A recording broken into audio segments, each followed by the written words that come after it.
BJP ও হিন্দুত্ববাদ নিয়ে কংগ্রেস নেতা রাহুল গান্ধীর বক্তব্যকে ঘিরে তোলপাড় চলছে ভারতের রাজনীতিতে। ক্ষমতাসীন এনডিএ জোট নেতাদের অভিযোগ, হিন্দু সম্প্রদায়কে অপমান করেছেন রাহুল।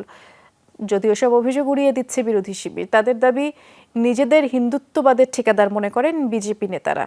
আর রাহুল গান্ধী বলছেন, সত্যকে অস্বীকার করার কোনো সুযোগ নেই। সিলন ফ্যামিলি ব্লেন্ডের কড়ালিকার আর সতেজ স্বাদের পারফেক্ট ব্লেন্ডে স্বপ্নেরা মেলুক টানা। नरेंद्र मोदी जी पूरा हिंदू समाज नहीं है, बीजेपी पूरा हिंदू समाज नहीं है। 18তম লোকসভায় বিরোধী দলীয় নেতা হিসেবে প্রথম ভাষণে তোলপাড় তুলেছেন রাহুল গান্ধী। সোমবার দেয়া ভাষণে বিজেপির দিকে অভিযোগ করে বলেন, হিন্দুত্ববাদের নামে হিংসার বিদ্বেষ ছড়াচ্ছে ক্ষমতাসীনরা। রাহুল গান্ধীর এমন বক্তব্যের স্বভাবতই চড়েছে উত্তেজনার পারদ। তার বক্তব্য এক্সপাঞ্জও করা হয়। মঙ্গলবার লোকসভায় প্রবেশের আগে কংগ্রেসের এই নেতা জানান, তার বক্তব্যে কোনো মিথ্যাচার ছিল না, সত্যকে অস্বীকার করার সুযোগ নেই বলেও জানান তিনি। এটা মোদিজির পৃথিবী, এখানে সত্য কথাকে এক্সপাঞ্জ করা যায়, কিন্তু বাস্তবতা এমন যে সেখানে সত্যকে অস্বীকার করার সুযোগ নেই। যা বলার প্রয়োজন আমি তা বলে দিয়েছি, সেটাই সত্য।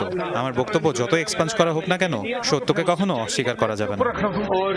এনডিএ জোটের দাবি, রাহুলের বক্তব্যের মাধ্যমে সব হিন্দুদের অপমান করা হয়েছে। যদিও এই দাবি উড়িয়ে বিরোধী শিবির বলছে, হিন্দু ধর্ম নিয়ে বিজেপির রাজনীতির সমালোচনা করেছেন রাহুল গান্ধী। রাহুল গান্ধী তার বক্তব্যে হিন্দুদের ধ্বংসাত্মক, মিথ্যুক এবং বিদ্বেষী আখ্যা দিয়েছেন। তিনি শুধু মিথ্যাচারই করেননি, বরং 125 কোটি হিন্দুকে অপমানও করেছেন। রাহুল গান্ধী বিরোধী দলীয় নেতা হয়তো হয়েছেন, কিন্তু তার পরিমিতিবোধ এখনো তৈরি হয়নি। অকারণে কিছু বিতর্ককে তিনি উস্কে দিচ্ছেন। কোনো বিষয়ে দ্বিমত থাকলে তাতে উনি তথ্য এবং যুক্তি দিয়ে উত্থাপন করতে পারতেন। বিজেপির নেতারা নিজেদের হিন্দু ধর্মের ঠিকাদার মনে করেন। তাদের উদ্দেশ্য করেই ওই মন্তব্য করেছেন রাহুল গান্ধী। সমগ্র হিন্দুদের জন্য তার বক্তব্য নয়। আমিও একজন হিন্দু, আমার তো মনে হয়নি উনি হিন্দু ধর্মকে আক্রমণ করে কিছু বলেছেন। এর আগে লোকসভায় বিতর্ককে কেন্দ্র করে বৈঠকে বসে বিজেপি নেতৃত্বাধীন এনডিএ জোট।